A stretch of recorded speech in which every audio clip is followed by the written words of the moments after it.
Hello, I'm Kev, your living proof that you're never too old, and these are my thoughts on Superwoman issue 1 from DC this week. Beware, spoilers are ahead. This was a bit of an odd issue, mainly because I don't know that any of us actually thought we needed anyone else in the super family at the moment. We've obviously got about 18 different Supermen across all the different books. We've got Superboy emerging, we've got Lex Luthor pretending to be Superman, we've got new Superman over in China. Did we really need a Superwoman? We've still got Supergirl yet to appear, who is obviously really big on the TV at the moment but hasn't yet had her rebirth. But lo and behold, we get Superwoman issue 1, and it's not just one Superwoman, it's 2. We already knew that it was going to be Lois Lane. This is the new 52 version of Lois Lane, not to be confused with the Lois Lane who is currently with Clark Kent / Superman pre-Flashpoint versions with their kid. Not that Lois Lane, this is the Lois Lane who we've been used to for the last 4 or 5 years through the new 52.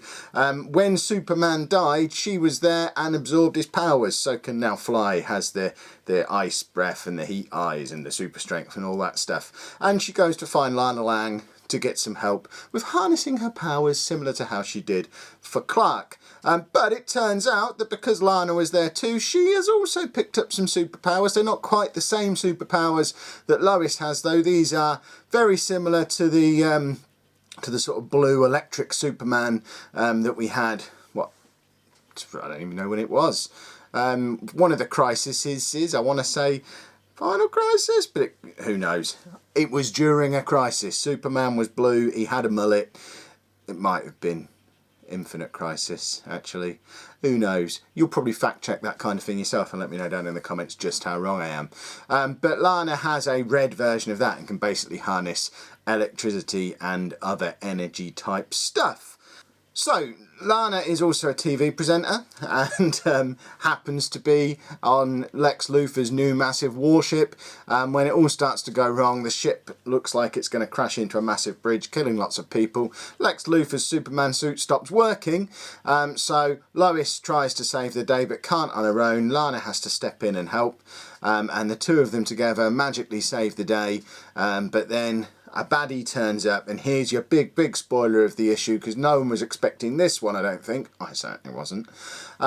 Lois Lane then dies in the same way as Clark Kent died, so she sort of just goes poof and becomes a pile of dirty ashes on the floor with loads of energy flying out of her. So it turns out that despite all of what we were told about this being a series about Lois Lane as Superwoman, that's not what it's going to be at all. It's going to be Lana Lang as Superwoman, probably, because if you look at issue 2, the previews for that, it looks like Lois is maybe still about as well.